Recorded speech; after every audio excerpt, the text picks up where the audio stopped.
The rains poured down the night Anna's world changed forever. It was as if the skies themselves were mourning, matching the grief that had descended over her father's small house. Anna was just an infant, too young to understand, but her father, James, knew the truth. His wife, his beloved, was gone. James stood in front of the door staring at the grave. He couldn't believe that his wife was there, his beloved and cherished wife, the woman of his youth. He had loved her more than anything under the sun. He was ready to give his life for hers. While in the hospital, he had asked death to take him in replacement of his wife. But like they said, death was deaf and dumb. It neither sees nor hears, and that was what made it cruel. It could visit anyone both young and old. James shook his head and gnashed his teeth. The cry of his baby made his heart burnt like a live coal. "Evelyn, come and take care of your baby." James cried and tears flowed down freely from his eyes. Everything seemed like a dream to him. If anyone had told him that Evelyn would be dead on that day, James would have given the person the beating of his or her life. But it all happened in his face. He watched Evelyn gasp for air, struggling to live, and when she couldn't fight again, she relaxed on the hospital bed, stretched out in her full flame with her eyes closed. Anna reminded him everything about his wife Evelyn. In those early days, James struggled to care for Anna, his heart aching every time he saw her tiny face. She had her mother's eyes, large, dark, and full of a warmth that made him both love her and hurt all at once. The baby was innocent, untouched by the tragedy that had taken her mother from them. Yet for James, each of her coos and cries reminded him of the love he had lost, the family that had shattered far too soon. Weeks turned into months, and though James tried his best, the weight of single fatherhood wore him down. Friends and family would come by to visit, their well-meaning voices echoing through the modest home. They spoke in hushed tones, giving him sympathetic glances, and occasionally suggesting what seemed, to them, the obvious solution. "You need help, James," his sister told him one evening as she held little Anna on her lap. "A wife. Someone to help raise the girl." James shook his head. "I have told you people that I don't need a wife. I can care for my child. But you can't do it all, James. You are a man. Evelyn is gone, and you need someone else, someone to. No woman will take my wife's place in this house." "I don't need anyone," James cut in angrily. One of the visitors winked at James' sister, and she stopped. They knew how much James and Evelyn loved each other, and they also knew that it would take time for him to put another wife into consideration. His sister continued to talk sense into him, the need for the new wife. She told him that Anna needed a mother's love. As always, he would shake his head saying that no woman would replace his wife. But as the days wore on, he felt his strength faltering. The lonely nights, the endless days of baby care, the gnawing ache in his heart, it was too much to bear. Perhaps they were right, he thought reluctantly.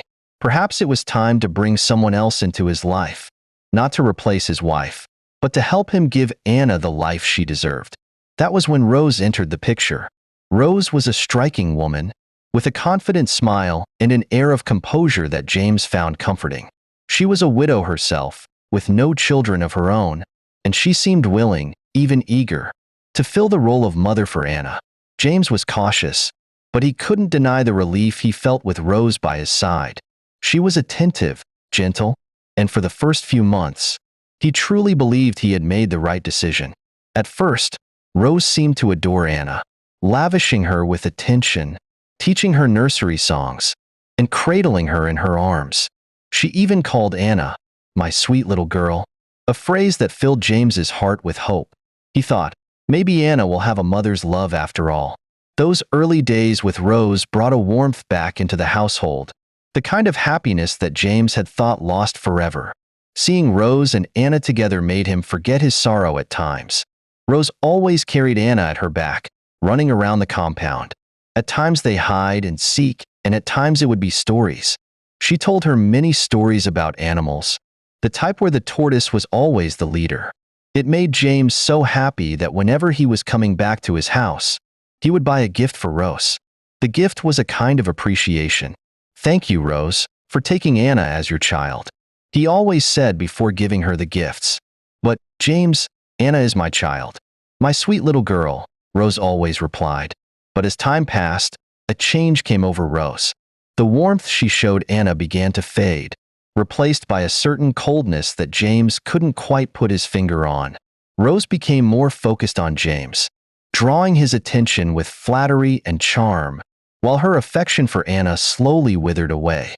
When Rose became pregnant, her attitude shifted entirely. Her pregnancy brought a new energy into the house, but it was a joy that seemed to belong only to Rose and James. For the first time, James saw his new wife's true nature. Rose's attention turned inward, fixated on her own happiness, her own future. Anna, once the focus of her care, now seemed invisible to her. They were inside the sitting room when Anna came in and went arose. Rose pushed her away forcibly. "Are you blind? Can't you see that I am pregnant?" Rose yelled at Anna. "Rose, Anna is just a child. What does she know about pregnancy?" James stated. "Even if she is a child, is she blind? How could she jump on my stomach like that? I don't like it. I don't like it, James." Rose grumbled. James didn't say another word. He called Anna over to his side, and both stared on the television. I hope you are enjoying the stories. Please leave a comment below and subscribe to my channel. Thanks. When baby Sarah was born, Rose's priorities became unmistakable. She held her new daughter close, her eyes filled with adoration that Anna could only watch from afar. James noticed the change, too, and on a few occasions, he gently confronted Rose about her growing indifference toward Anna. But Rose would wave him off with an easy smile, saying, "She's a strong girl. She'll be fine." Anna, still a child, did not understand why the woman who had once sung to her and braided her hair now barely looked her way. Her young mind could not grasp why she was no longer special in her own home, why her father seemed increasingly distant, or why Rose's gaze, when it did land on her, was cold and dismissive. "Mum used to be kind," she would whisper to her father on rare occasions, her little voice filled with confusion. But James, exhausted and overwhelmed, would pat her head and say, "Just be a good girl, Anna. Rose knows what's best. She is your mother." "But she loves Sarah more than me." "No, she doesn't. She loves you also, but Sarah is a baby, your little sister." But even as a child, Anna knew that there was a difference between the love Rose showed to her and the one she showed to Sarah. Sarah was always with her, even in her room, the same room she had stopped Rose from entering. Sarah always got what she wanted, unlike her, who never got even the head of the fish. Anna's role in the household began to change. She was no longer a cherished daughter, but a servant to her stepmother's needs. As Rose's family grew with the birth of twin boys, Mike and Matt, Anna's life descended into a relentless routine of chores and thankless labor. Rose treated her as if she were invisible, or worse, as if she were nothing more than a maid. By the time she was 7, Anna's childhood was a faint memory, replaced by days filled with scrubbing floors, washing dishes, and cooking meals. Rose would criticize her harshly, picking apart every minor mistake. "How many times must I tell you, Anna? You don't do it like that. Are you really this useless? Don't you know that you are a woman?" Then she would drag Anna on her left ear. "Did you send your ears to the rats? Why is it that you never take corrections? I am talking about the mistake you made, and you are doing another one. If you did not scrub that place very well, there won't be any food for you." Anna would bite her lip and hold back tears, unwilling to give Rose the satisfaction of seeing her cry. But each word left a scar on her young heart, deepening her loneliness and confusion. Her father, once her protector, seemed to fade further and further from her life. He was there, but distant, worn down by Rose's constant demands and the strain of providing for a household that seemed to grow hungrier each day. When he was home, he tried to offer Anna small moments of affection, gentle smile or a pat on the head, but these moments were few and far between. Rose had become the ruler of the house, and James, weary and defeated, often deferred to her authority. As Anna grew older, her step-siblings, Sarah, Mike, and Matt, became accustomed to lives of luxury and indulgence. Sarah wore fine dresses, attended school, and was praised for her beauty. Anna, however, was forced to wear worn-out clothes, her hands rough and calloused from endless labor. When she watched Sarah head off to school each day, her heart ached with envy and sorrow. She dreamed of learning, of making friends, of escaping the prison her life had become. In the evenings, when the house was quiet, Anna would retreat to her small, bare room, a space barely big enough to hold her thin mattress and a single, rickety chair. She would curl up on the floor, hugging her knees to her chest, and whisper into the darkness, "Mother, if you can hear me, please come back. I don't know how much longer I can take this." She clung to the memory of her mother, though it was more a feeling than a clear image, a warmth that lived only in her heart. On the loneliest nights, she would hum a lullaby she thought she remembered, though the words had long since faded from her mind. The melody was faint, barely a whisper, but it was all she had. Years slipped by in a blur of labor and loneliness. By the time Anna reached her teenage years, she no longer questioned her role in the household. She knew her place. She was there to serve, to be invisible, to keep her head down and her voice quiet. She had stopped crying out for her father's help, having long since learned that he would not come. Anna had become a ghost in her own home, unseen, unheard, and unloved. Yet somewhere deep within her, a small spark of hope remained. She didn't know how or when, but she promised herself that one day, she would escape this life. She would find freedom, and she would build a life worth living. And as she lay on her thin mattress, the darkness pressing in around her, she clung to that tiny spark, hoping it would be enough to keep her alive. The years passed like whispers in the dark. Anna grew, her body maturing, her heart hardening, but her spirit remaining resilient in ways no one around her could see. By the time she reached 16, she had been transformed from a bright-eyed child into a young woman with hollow cheeks and calloused hands, whose life was bound in unyielding chains of servitude. As the sun rose each morning, Anna's work began. Before the first light even kissed the walls of her father's house, she was awake, her hands plunging into cold, soapy water as she scrubbed dishes, her fingers red and raw.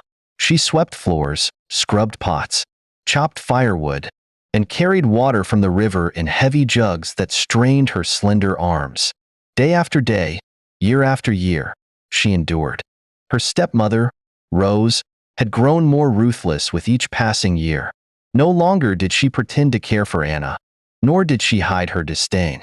To Rose, Anna was a convenient maid, a workhorse to shoulder every task, a shadow in the home she ruled with an iron fist. "You missed a spot," Rose sneered one morning, pointing at a patch of dust on the floor. Anna had been awake since dawn, her body aching from hours of labor, but she only nodded, her face expressionless. Rose's voice dripped with satisfaction as she turned away, her expensive silk dress swishing behind her, a stark contrast to the rags that clung to Anna's frail frame. Sarah, now a radiant young woman of 18, was the apple of Rose's eye. Sarah had inherited her mother's striking beauty and grace, and as she blossomed, Rose lavished her with fine dresses, the latest fashions, and the most beautiful jewelry money could buy. Anna would watch from the shadows as Sarah strutted through the house, her stepmother doting on her, showering her with praise and affection that Anna had longed for her entire life. It was clear.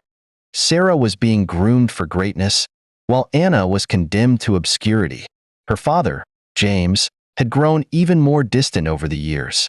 The once strong, caring man Anna remembered from her earliest memories seemed to have withered under Rose's control.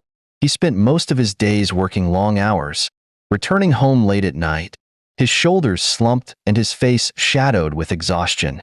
When he did speak to Anna, it was with a voice that seemed hollow, as though he were speaking to a stranger rather than his own daughter. "Are you doing well, Anna?" he would ask occasionally, his gaze flickering toward her with a hint of concern. Anna would force a smile, her voice small and quiet. "Yes, father, I'm well." But deep down, she knew he saw the truth. The bruises on her arms from Rose's hard grip, the weariness in her eyes. He saw, but he chose to look away. When Anna wasn't working, she would retreat to her small, barren room at the far end of the house.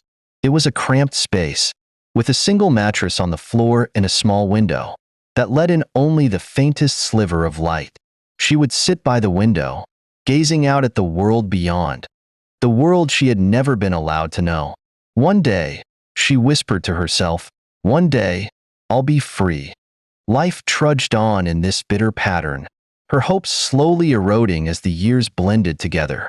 She watched as her half-brothers, Mike and Matt, grew up under Rose's careful, doting eye.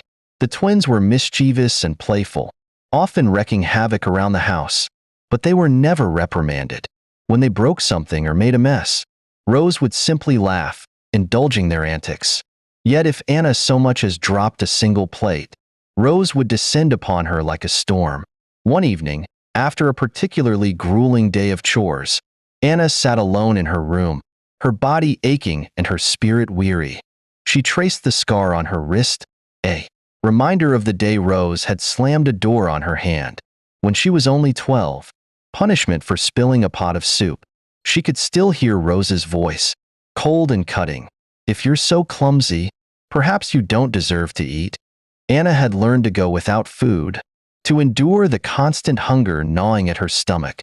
But the hunger in her soul, the yearning for kindness, for love, for a family, was a wound that never healed. She thought often of her mother, though her memories of her were faint, more of a feeling than a clear image.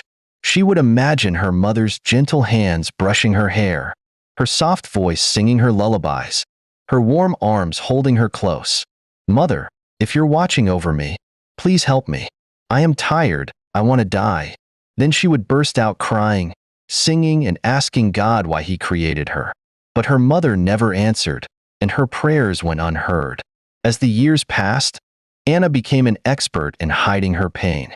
She kept her head down, her voice quiet, and her emotions locked away.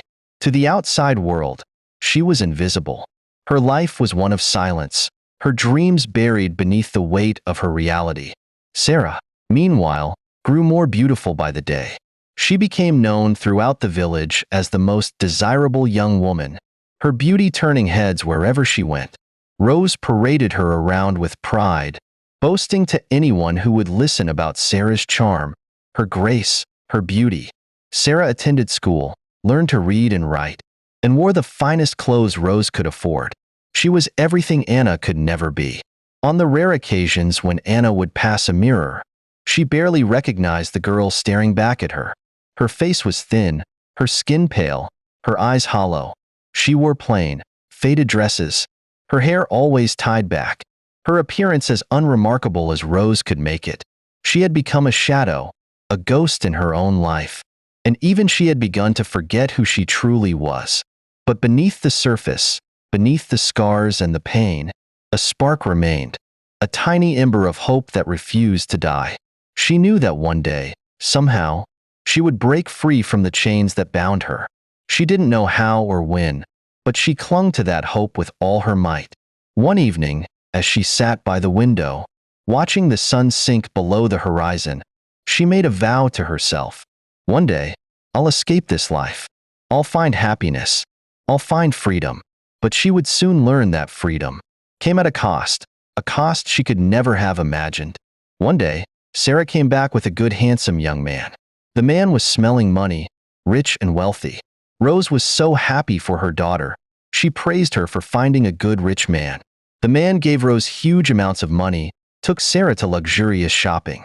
He was everything Rose wanted in a son-in-law, and without wasting time, they began to talk about marriage. In the days that followed, the family began preparations for Sarah's engagement to the wealthy man from a nearby village, the man who promised to bring Sarah the life of luxury she deserved. Rose was ecstatic, throwing herself into the planning with fervor. She hired seamstresses to make the most exquisite dresses for Sarah, and she spent countless hours arranging the details of the wedding. Anna watched from afar, her heart aching with a mixture of envy and sorrow. She had never been allowed to dream of such things. The thought of love, of marriage, of a life beyond her stepmother's control, seemed like a fantasy that was forever out of reach. But fate had other plans.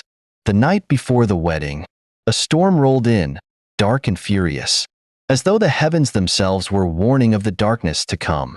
And in the days that followed, Anna's life would take a turn she could never have predicted, a turn that would bind her to a stranger, force her to confront her deepest fears, and lead her down a path that would test her courage, her strength, and her very soul. Anna was about to discover that sometimes the chains that bind us are the very things that set us free. The morning of Sarah's engagement was like no other. The entire village was buzzing with excitement. Rose had spared no expense in making sure her daughter's celebration was the grandest anyone had ever seen. The house was decorated with bright banners and fresh flowers, their fragrance filling the air. Rose's laughter echoed through the hall as she fluttered around, admiring the beauty of her handiwork. But in the shadows, Anna remained invisible. She had spent the entire night cleaning, arranging, and preparing every small detail under Rose's watchful eye. Her hands were blistered, her back aching, but she dared not complain. This was Sarah's day, and Anna's job was to stay hidden, to do the work that no one else wanted to do. As the guests arrived, Anna watched from the kitchen, her heart heavy. She saw the adoration in their eyes as they greeted Sarah, who wore a dress of dazzling silk, her hair carefully arranged and her face glowing with excitement. The villagers praised her beauty, calling her the flower of the village, while Rose basked in their admiration. Then he arrived, the man who would take Sarah's hand in marriage, a wealthy businessman named Raymond. He was tall and handsome, with dark hair and a broad smile, his clothes immaculate and his manner confident. He looked at Sarah as though she were the most precious jewel, and Sarah's laughter was like music to everyone's ears. Anna couldn't deny the pang of envy that twisted inside her. She had never dreamed of such attention, of being looked at with love and adoration. She knew her place in the world was different, but as she watched them together, she couldn't help but wonder what it would be like to be loved, to be seen as someone precious. One day, she whispered to herself, maybe one day. The celebration was in full swing when everything changed. Raymond had left to fetch something from the house, and everyone awaited his return. His mother tried to stop him, but he refused. It was a special gift he bought for his wife. The music continued, and laughter filled the room as guests shared stories and laughter, raising their glasses in toast to the happy couple. Suddenly, a loud scream came from outside. It was coming from a woman running towards the compound with her hands over her head. The music stopped abruptly, and a hush fell over the crowd. Rose rushed to the outside, her face contorting in horror as she grabbed the woman and took her to the backyard. "Can't you see that my daughter is getting married today? What's your problem?" she snarled. The woman wanted to talk again, but Rose cut in. "Go home now, come back in the evening and take your food." "I am not here for food. Your daughter's husband is lying dead on the express road," the woman said. "What?" Rose screamed. "Yes. One of trailer carrying cement hit his car." Rose's cries pierced the air as she fell to her knees, clutching her chest. "No, this can't be happening," she wailed, her eyes wild with disbelief. The villagers gathered around, their faces a mixture of horror and sympathy. Raymond's family left immediately, their own grief mingling with shock as they rushed to their car. When he was finally moved to the hospital, the diagnosis was grim. He had suffered injuries that would likely never heal, leaving him crippled. A great part of his brain was also affected. The festive spirit was shattered, replaced by an air of mourning. Sarah and Rose were inconsolable. Sarah's dreams of a beautiful life as a wealthy wife vanished in an instant, replaced by a nightmare that left her trembling. She locked herself in her room, refusing to see anyone, her sobs echoing through the house. In the days that followed, whispers spread through the village. People spoke in hushed tones about the accident, about Raymond's sudden misfortune, and about the decision that lay ahead. Raymond's family, proud and traditional, insisted that his fiancée fulfill her obligation. They had paid the bride price. The marriage, in their eyes, was already sealed. But Sarah would hear none of it. She was horrified by the thought of spending her life caring for a man who would never again be whole, a man whose needs would demand every ounce of her time and energy. "I can't do it," she cried to her mother, her voice shaking with disgust. "I can't marry a man who will depend on me for everything. I wanted a life of wealth, of joy, not one of endless caretaking." Rose tried to console her, tried to convince her that they could find another way. She argued with Raymond's family, pleading with them to release Sarah from the engagement. But they were adamant. Their son had chosen his bride, and they expected her to honor her commitment. As the arguments dragged on, Rose grew desperate. She had spent years grooming Sarah, years working to secure her daughter's future, and she would not see her plans unraveled. But as her gaze drifted to Anna, an idea formed, a dark, twisted idea that sent a cold shiver down Anna's spine. One evening, as Anna was scrubbing the floors, Rose summoned her, her voice sharper than usual. "Anna," she said, her eyes cold and calculating, "come with me." Confused, Anna followed her stepmother into the dimly lit sitting room. Rose closed the door, the shadows casting an ominous glow across her face as she stared at Anna with a look that made her heart pound. "Do you love this family?" Rose asked, her voice deceptively soft. Anna nodded, her voice barely a whisper. "Yes, ma'am." "Good," Rose said, her lips curling into a smile that didn't reach her eyes. "Then you'll do anything for us, won't you?" Anna's heart began to race. She sensed the danger in her stepmother's tone, but she nodded nonetheless. She had no choice. She was bound to this family, to Rose's will. Rose's smile grew colder. "Then it's settled. You will marry Raymond in Sarah's place." Anna felt as though the ground had disappeared beneath her.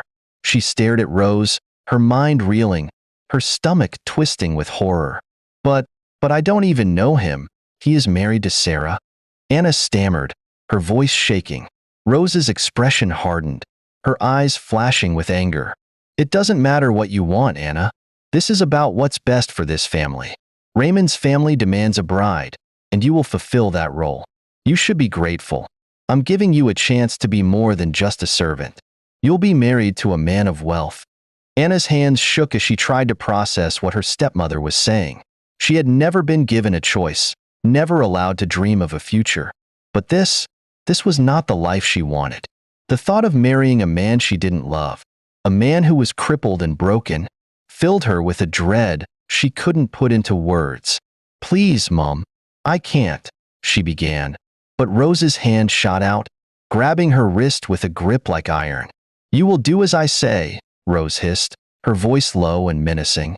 "You have no family, no one else to care for you. This is your only chance for a life outside of servitude. If you refuse, you'll be thrown out of this house. Is that what you want?" Anna felt the weight of her stepmother's words pressing down on her, suffocating her. She knew the truth of her situation. She had no one, no means of survival outside these walls. If she refused, she would be cast out, left to fend for herself in a world that had shown her nothing but cruelty.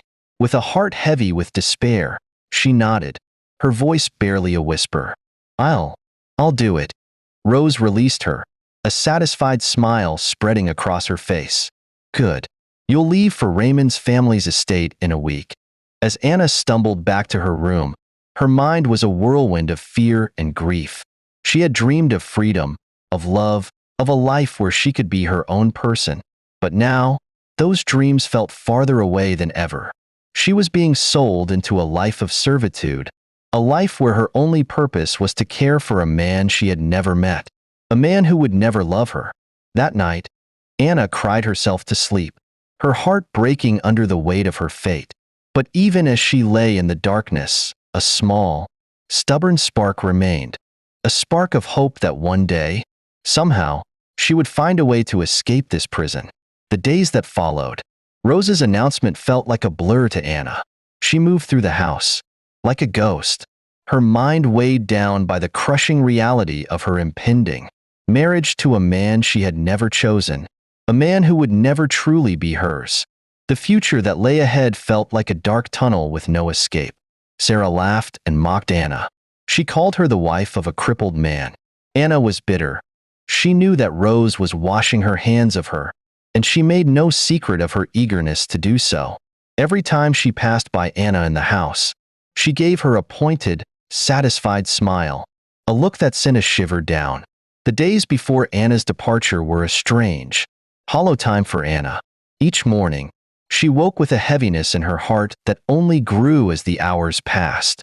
She found herself sitting alone in her tiny, dimly lit room, staring at the few belongings she had: simple clothes, an old doll she barely remembered from her early childhood, and a small locket that had once belonged to her mother.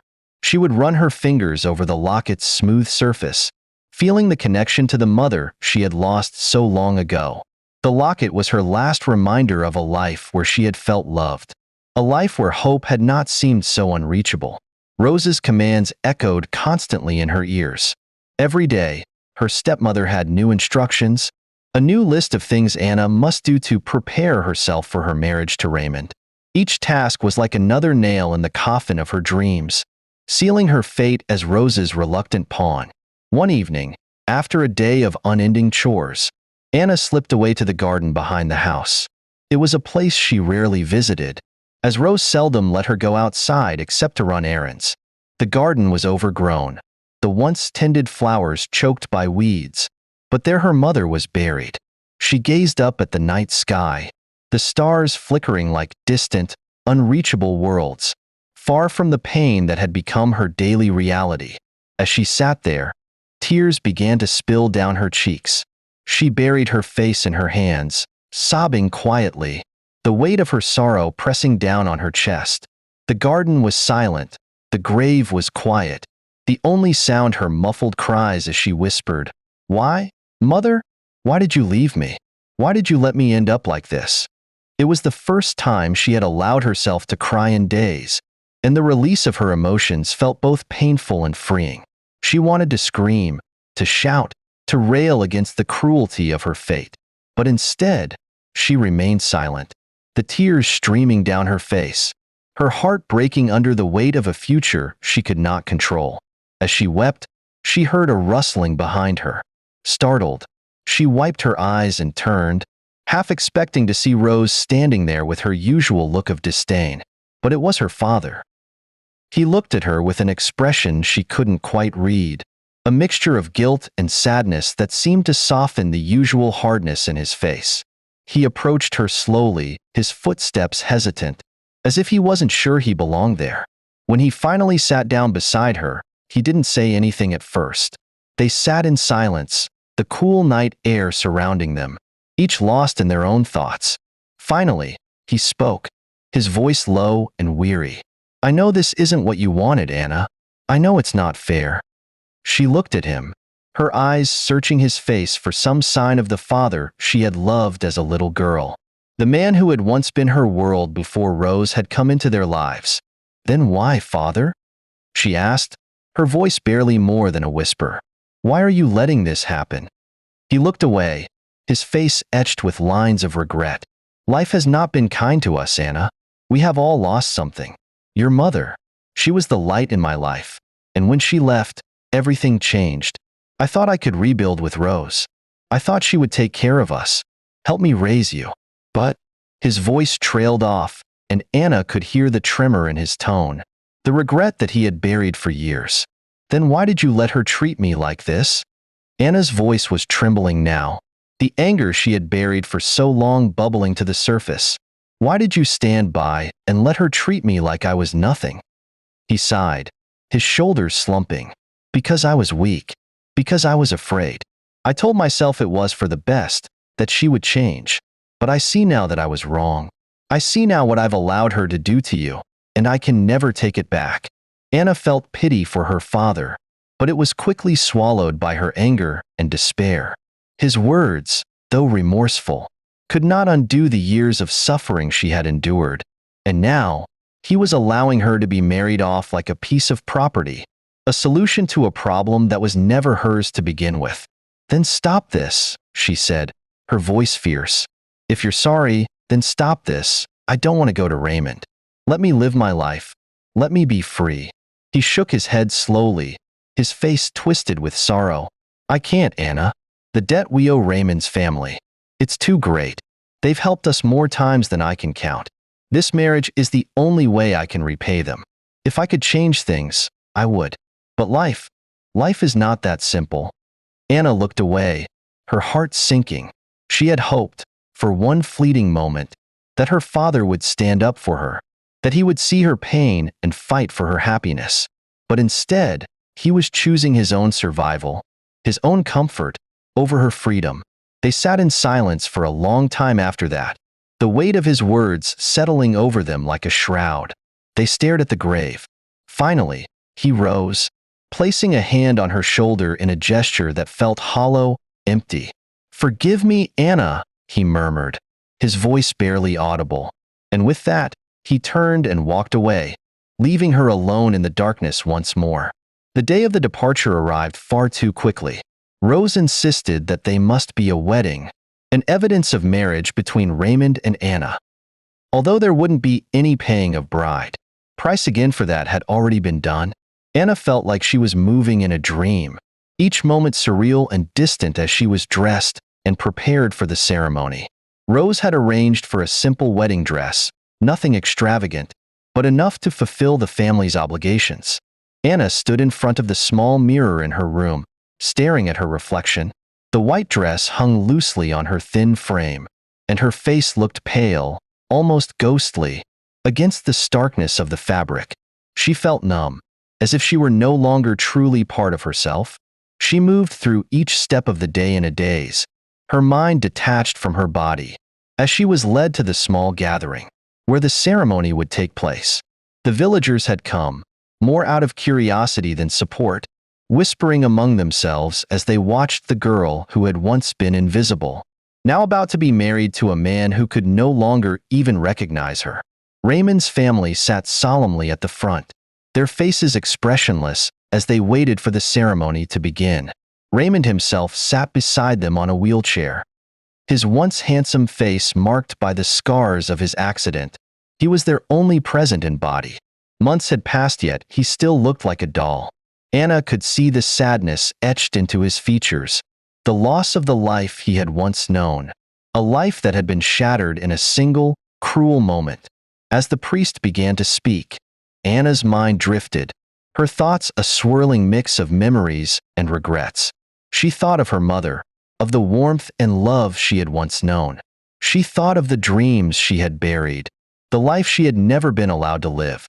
And as the priest pronounced them husband and wife, she felt a single tear slide down her cheek, a silent testament to the life she had lost. The ceremony ended quickly, and before she knew it, Anna was led to Raymond's family's estate, her new home.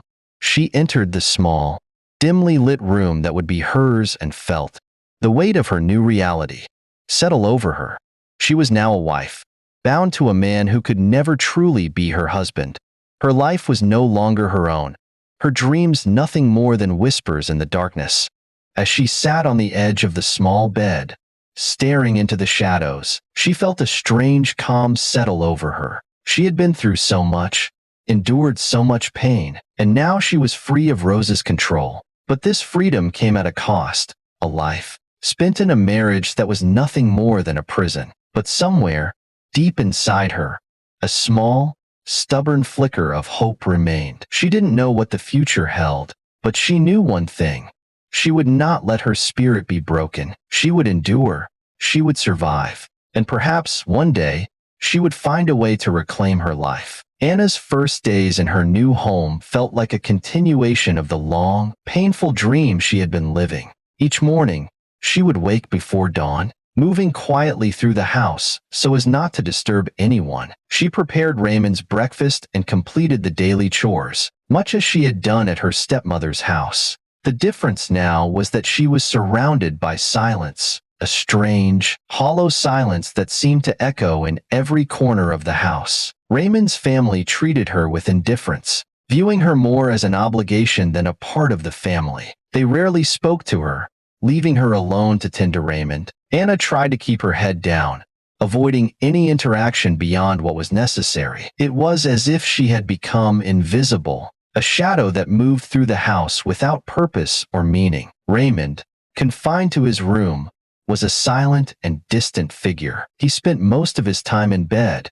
his face turned towards the window, as if he were watching a world he could no longer see. The accident had robbed him not only of his legs, but of the life he had once known and part of his brain, leaving him a shell of the man he had once been. He didn't recognize anything.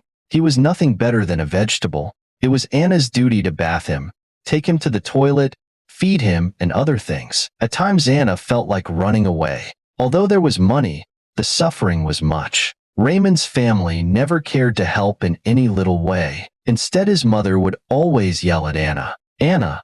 Anna!" Raymond's mother screamed and Anna emerged instantly. "Can't you see that Raymond has messed up everywhere? Are you waiting for me to clean it? You are his wife, so do your duty." Anna nodded her head and began to clean up the mess. Raymond had passed excrement everywhere, and it was Anna's fault for not changing his diaper. At first, Anna kept her distance, afraid to approach him, unsure of what to say or how to help. She did her best to make him comfortable, bringing him his meals and tidying his room in silence. She feared that he might resent her presence, might see her as an unwelcome reminder of the life he had lost. But as the days turned into weeks, she began to sense a shift in him, a subtle softening in his demeanor that gave her hope. Raymond's treatment had begun to manifest in a positive way. One afternoon, as Anna was in the kitchen making food, Raymond's mother spoke to her for the first time with a gentle voice. "Why did you agree to this marriage?" she asked, her voice quiet, almost hesitant. Anna paused, taken aback by the question. She hadn't expected her to speak, let alone ask something so direct. She placed the pot on top of the gas cooker, choosing her words carefully. I didn't have a choice," she said softly, feeling the weight of her own words. "My stepmother. She arranged it. I had nowhere else to go." Raymond's mother was silent for a long moment, her face turned towards the window. Her expression was unreadable, a mixture of sadness and something else, something Anna couldn't quite name. "I'm sorry," she said finally, her voice barely more than a whisper. "I never wanted this for you. I only wanted someone to look after my son, and I thought his wife would be the right person for the job." Her words touched something deep within her, an empathy that she had long since buried. She looked at her, seeing not just a mother-in-law but a mother, a soul as wounded as hers. "It's not your fault," she replied gently, her voice filled with a kindness that surprised even herself. "We are both prisoners of circumstances we didn't choose. You can go back to your house if you want," Raymond's mother said slowly. "If I go home, who would take care of Raymond?" Anna questioned. "I will hire a live-in nurse. I am married to Raymond. He is now my husband and I here to help him," Anna stated. Raymond's mother stared at her for few minutes, before giving her a big hug. "So far I am alive. You would never suffer in this life," Raymond's mother whispered. They sat in silence after that, a fragile understanding blossoming between them. For the first time since her marriage, Anna felt a little connection, a sense that she was not entirely alone in her suffering. Over the next few days, they spoke more often, their conversations growing longer and more personal with each passing day. Raymond's mother told her about Raymond's life before the accident, the dreams he had once harbored, the future he had lost. Anna listened, her heart aching for Raymond, recognizing in her words the same longing she felt, the same yearning for a life that had been stolen. In return, she shared her own story, speaking of her childhood, of her mother's death, and of the years she had spent under Rose's cruel hand. She told her about the dreams she had once held, the hopes that had been extinguished one by one, leaving her with nothing but a hollow shell of what could have been. As they shared their stories, Anna began to feel something she hadn't felt in years, a sense of belonging, a bond that transcended the pain they had both endured. They were two broken souls, though different circumstances. Raymond was the only son of his mother and her first child. Raymond's condition chartered her life, but with Anna in the picture, she felt more consoled. Raymond had a beautiful woman by his side. Anna did everything to make sure that Raymond got back to himself. Whatever the doctor said, any kind of food. She joined different prayer mini-series, praying for Raymond's recovery, for his total healing. Raymond's mother was amazed. She watched Anna in awe of love. Anna partakes in different fasting. She went to the prisons to visit the prisoner, to the motherless home. She did everything that could help Raymond get back quickly. One day, Raymond's mother was inside Raymond's room staring at him. "Mom, why are you staring at me like I am a masquerade? What is it?" Raymond asked. His mother's eyes widened. She couldn't contain her joy.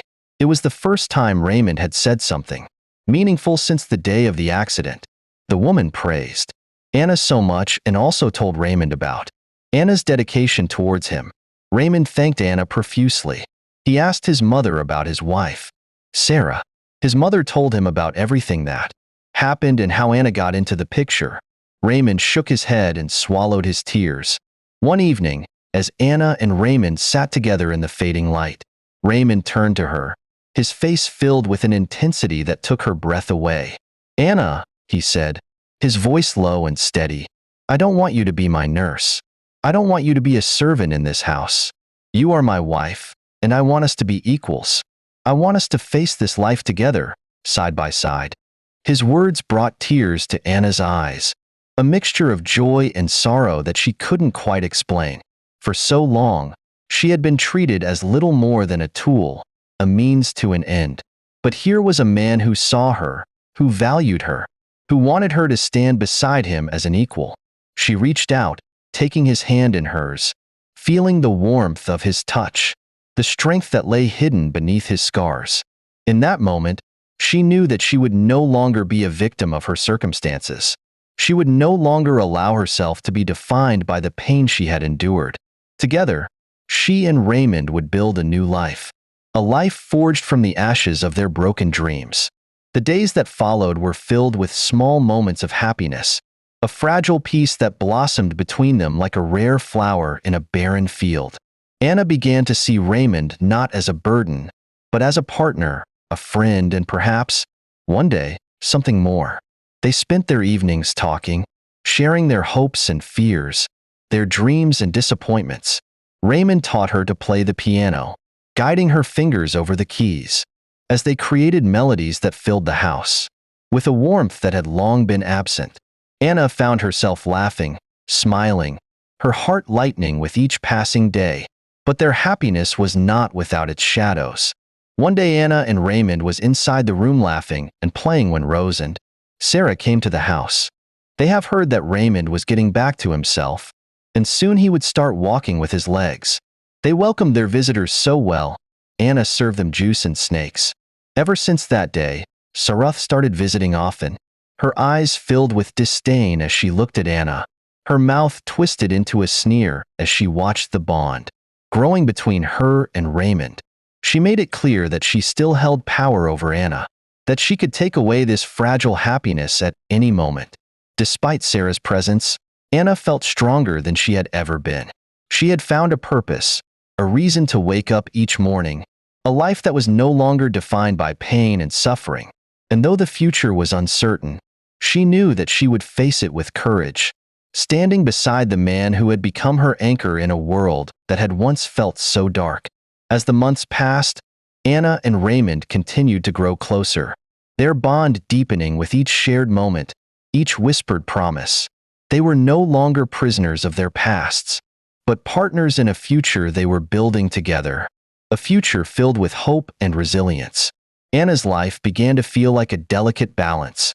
Each day was a step towards a newfound happiness, but every so often, the shadows of her past would creep back into her world, reminding her of the hardships she had endured and the threats that still loomed. Life in Raymond's home was calm, lovely, and she had Raymond's companionship. Anna's connection with Raymond continued to grow, providing her with strength and hope. One evening, as Anna was helping Raymond into bed, he took her hand and held it tightly. "Anna," he said quietly, "I know this isn't the life you dreamed of, but I want you to know how grateful I am that you stayed, even when it was forced upon you." She smiled, though her heart ached with the reminder of the choices that had been taken from her. "Raymond, I may not have chosen this path, but I choose to stay with you.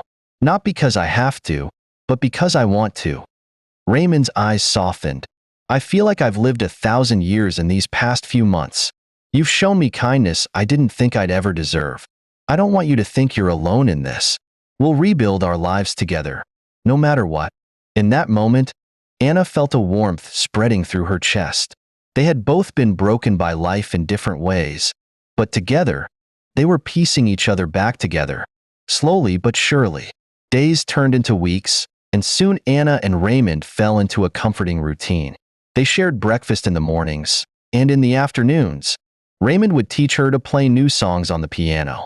In the evenings, they sat by the fire, talking about everything from childhood dreams to secret hopes they hadn't shared with anyone else.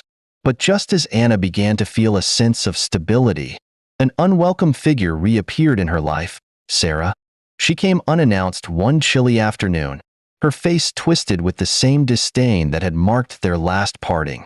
The visit started with her usual sour look and words, laced with barely concealed contempt. Anna tried to keep her calm, answering only when necessary, but Sarah's presence still unnerved her. Sarah made snide remarks about Anna's new life, belittling her role in the house and making her feel small. "It's amusing to see how quickly you've settled into your little role," Sarah sneered one evening over dinner. "I never thought you'd find comfort in taking care of a cripple." The words stung, but Anna refused to let her stepsister's venom pierce her. She clenched her fists under the table, forcing herself to stay composed. "I'm here because I want to be, Sarah, and I'm not going anywhere." Sarah's eyes narrowed. "Just remember who put you here. You'd be wise to show some gratitude." She leaned in closer, lowering her voice to a whisper only Anna could hear. "Don't think you're free of me, Anna. You'll always be under my thumb, and I can take all of this away in a heartbeat. You don't belong her." Anna's resolve wavered, her heart racing as the memories of her past flooded back. But as she looked across the table and met Raymond's encouraging gaze, she felt a surge of strength. She lifted her chin, looking Rose in the eyes. "Do what you must, but I'm not afraid of you anymore. Not like before." Sarah's face tightened with anger, but Anna didn't flinch. She had been a prisoner to her stepsister's will for too long, and she refused to live in fear any longer. After Sarah's departure, Raymond noticed her tension and took her hand in his. "Anna, you don't have to face her alone. We're in this together, remember?" She smiled, feeling the warmth of his reassurance. "Thank you, Raymond. For the first time in my life, I feel like I have a partner who truly understands me." The next day, Anna went over to her mother-in-law's house. She narrated everything that happened in the house. The woman was furious. She picked up her phone and dialed Raymond's number. "Raymond, what did I just hear?" Raymond's mother barked. "Mom, what are you talking about?" Raymond replied. "Your wife is here, Raymond. You should know what I am talking about." "Is it about Sarah?" "I thought I told Anna to forget about that foolish lady," Raymond stated. "Raymond, I want you to stop that girl from coming to your house. I don't want that ingrate in your house again." "Mom, I am not a baby. I want her to come so that she can see how happy I am now with Anna. I want the heart pain to kill her." "I don't care, but I don't want to hear that she visited you again." The woman then turned to Anna. "Sarah has no place in my family again. Don't mind her threats. They are all empty threats. Just be the good girl you have always been. I am always with you." Anna hugged her so tight. The woman was both her mother and her mother-in-law. With Sarah's threat still lingering in her mind, Anna resolved to focus on building a life that would make her feel whole and free. Despite the dark shadow of her past, she had been forced to sacrifice so much: her childhood, her freedom, and even her dreams. But with Raymond by her side, she found herself daring to hope for a brighter future. Together, they began discussing the possibility of Anna starting her own small business venture that would not only provide her with independence, but also allow her to create a life outside of her role as Raymond's caretaker. "It could be anything," Raymond encouraged her one evening. "Something that brings you joy. Something that lets you step into the world on your own terms." Anna thought about it, her mind racing with ideas. She had always loved baking as a child, and the idea of starting a small bakery filled her with excitement. "A bakery," she said softly, testing the idea aloud. I used to bake with sand before everything changed. Raymond smiled, squeezing her hand. Then a bakery it is. We'll make it happen, Anna. I believe in you.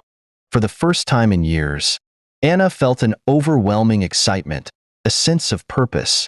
With Raymond's encouragement, she began making plans, envisioning a future where she could stand on her own, independent of the life Rose had imposed on her. As the weeks went by, she poured her energy into planning every detail of the bakery. She experimented with recipes, staying up late to perfect the taste and texture of her favorite pastries. She saved every penny she earned from selling fufu at the market, hoping to one day gather enough to rent a small space and buy the supplies she needed. The challenges were daunting, but she felt a growing determination within her. With each day, her dream became more tangible, more real. And through it all, Raymond remained her steadfast supporter, his unwavering belief in her giving her the strength to keep going. He would sit with her as she shared her latest ideas, listening intently and offering gentle words of encouragement. One evening, as they sat together by the fire, Raymond turned to her, his expression serious. Anna, I know it's been hard, everything you've been through, but I want you to know something. No matter what happens, I'm here for you. You've brought light back into my life, and I'll do whatever it takes to help you find the happiness you deserve. His words filled her with a happiness that chased away the last remnants of fear. In that moment, she knew that, despite the hardships she had endured, she had found something rare and precious in Raymond. Love built on understanding, on mutual respect, on resilience. With renewed determination, Anna began taking steps towards her dream, quietly saving and planning, each small victory a testament to her strength. After months of building a bond with Raymond, Anna's world came crashing down with a single, cruel statement. One day, after a long, busy day at the shop, Anna was walking home faster to make food for Raymond. Her customers had stayed more than required, and all she wanted was to get home, cook food, take a nice bath, and relax on the bed with Raymond.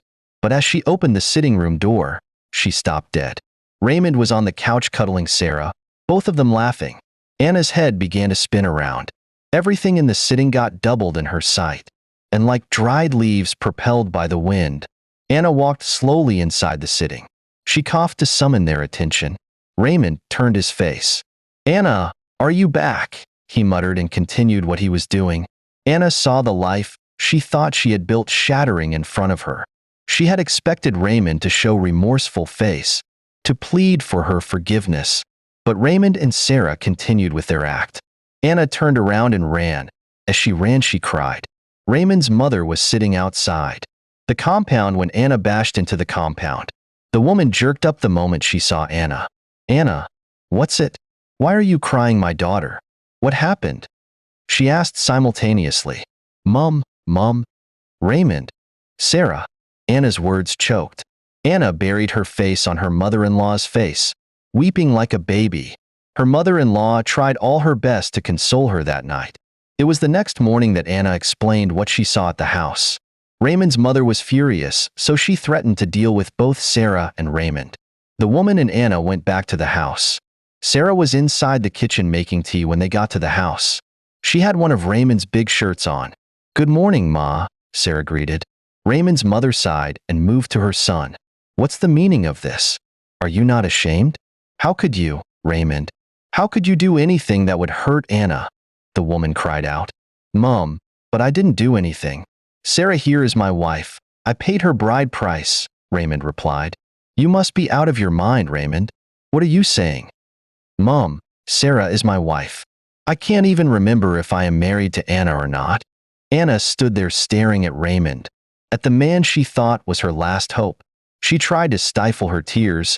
She didn't want Sarah to see it, to mock her with it. Raymond moved towards Anna. I don't love you, Anna, Raymond said coldly, his face emotionless. You were only here to help me in my time of need, but that time has passed. Sarah is the woman I truly want. I paid her bride price and she is my wife. Anna felt her heart shatter. She couldn't believe the man she had sacrificed everything for, the man she had nursed back to health, would betray her so easily. She had been by his side when no one else would. Yet now he was casting her aside for Sarah, the very woman who had rejected him in his darkest days. Raymond's mother pleaded with him. "Raymond, this girl has done more for you than anyone else. She was there when no one else cared, when Sarah left you. Have you forgotten?" But Raymond's mind was made up. "Mother, I appreciate what she did, but I can't keep living a lie. I love Sarah, and that's who I want as my wife. I can pay and for everything she did for me."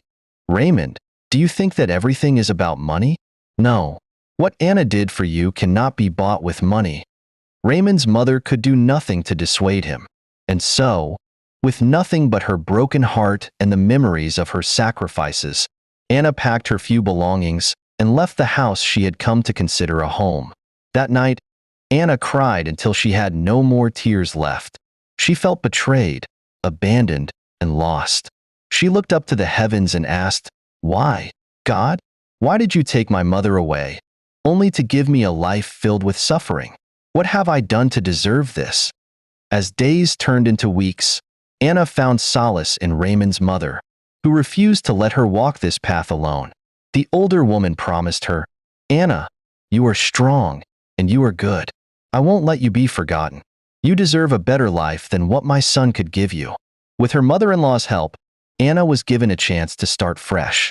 She went back to school, determined to build a life for herself, and the son she now had, a child Raymond wanted nothing to do with. It was after she had left Raymond's house that she discovered her pregnancy. Raymond's mother stood by her through the 9 months journey. Despite the pain of being rejected, Anna found a new purpose. She poured herself into her studies, pushing herself to excel. Every sleepless night, every exam, every project was a step toward a future that no one could take from her. In the meantime, Raymond and Rose's marriage began with the fanfare and extravagance Rose had always dreamed of. She wore the finest clothes, adorned herself with the latest jewelry, and expected a new car from Raymond on every birthday and anniversary. She hosted parties in their lavish home, where she would flaunt her status and revel in her new life of luxury. Raymond, enamored by her beauty and charm, indulged her every whim. But beneath the surface, Rose's lavish lifestyle was chipping away at his finances. She had little regard for his family, openly dismissing them and making it clear that they were unwelcome in her home. Her mother, however, was always by her side, encouraging her to demand more from Raymond. Over time, Raymond's wealth dwindled as Rose's appetite for luxury remained insatiable. Any attempt to curtail her spending was met with hostility, and she made his life miserable until he caved. The happy image Raymond had once envisioned began to crumble as Rose's true nature emerged, a selfish, entitled woman who only cared about her own happiness. Years went by, and Raymond found himself trapped in a marriage that brought him nothing but misery. The wealth he once possessed was all but gone, his businesses struggling to stay afloat under the weight of Rose's extravagance. Rose didn't care about her 3 children. All she wanted was a good life for herself. Meanwhile, Anna's life had taken a different turn. With her mother-in-law's support, she had not only completed her education, but had gone on to become a respected human rights activist. She fought tirelessly for those who had been marginalized, speaking up for women and children who faced hardship and abuse. Her strength and resilience inspired many, and she found fulfillment in her work, using her own pain as a catalyst to bring change to others' lives. Anna's achievements did not go unnoticed. Her hard work and dedication caught the attention of influential people, and she became well regarded in her community. She had built a life of her own, one that was stable, secure, and filled with purpose. Her son grew up in a loving environment, knowing his mother's strength and courage. As Anna continued to grow in her career, she met a man named John, a successful oil magnate who admired her for her principles and compassion. They began a relationship built on mutual respect and understanding, and soon they were engaged. John adored Anna and her son, offering her the love and support she had always yearned for. One day, Anna decided to visit Raymond's family home to share the news of her engagement with her mother-in-law, who had been her pillar of support through everything. She arrived with John, who was warmly received by Raymond's mother. The older woman's heart swelled with pride as she saw how far Anna had come. "I know that you are destined for something great," the woman told Anna. Just as they were celebrating, Raymond arrived at the house, looking tired and defeated. His once proud demeanor was replaced with a weary expression. Years of turmoil with Rose had taken their toll, leaving him a shadow of the man he once was. When he entered the living room, his eyes fell upon Anna and John. He froze, staring in disbelief as he took in the sight of the elegant, confident woman before him. Anna's transformation left him speechless. She was no longer the timid girl who had once cared for him. She was a woman who had built her own life, standing beside a man who clearly cherished her. Raymond's gaze drifted to the boy standing by his mother's side, realizing with a pang that this was his son, the same son he rejected. He had pushed them away, choosing a life with Rose, and now he was faced with the consequences of that choice. Overcome with regret, Raymond tried to speak, but words failed him. He saw the joy in Anna's eyes, the fulfillment she had found without him, and it was like a dagger to his heart. He had thrown away the one person who had loved him unconditionally, the woman who had stood by him in his darkest moments. As he stood there, his mind flooded with memories, the gentle touch of Anna's hand, the sacrifices she had made, and the kindness she had shown him when he had nothing. Anna met his gaze, her expression calm and composed. There was no bitterness in her eyes, only a quiet strength that left him feeling hollow. She had moved on, and she had done so beautifully. Turning to her mother-in-law, Anna said her goodbyes and took John's hand, ready to step into her future. As they left, Raymond watched her go, his heart heavy with the weight of his mistakes. He was left with nothing but memories and regret, knowing he had lost the best thing that had ever happened to him. In the days that followed, Raymond's life continued to unravel. Rose's greed and disregard for his financial troubles had left him in debt, and his businesses were failing. Desperate and broken, he was forced to sell their home and the last of his assets, just to keep up with her demands. But Rose, true to her nature, didn't stay when the money was gone. She left him without a second thought, abandoning him with the children just as she had before. Alone and penniless, Daniel was left to confront the full weight of his decisions and care for his kids. He returned to his family home, humbled and defeated. His mother, despite the hurt he had caused, took him back, offering him the love and support he had once taken for granted. But even as she welcomed him, Raymond knew he would never be able to erase the pain he had inflicted on Anna. Anna, meanwhile, had built a life filled with love, purpose, and happiness. She and John were married, and she continued her work as an advocate, helping others find their own strength just as she had found hers.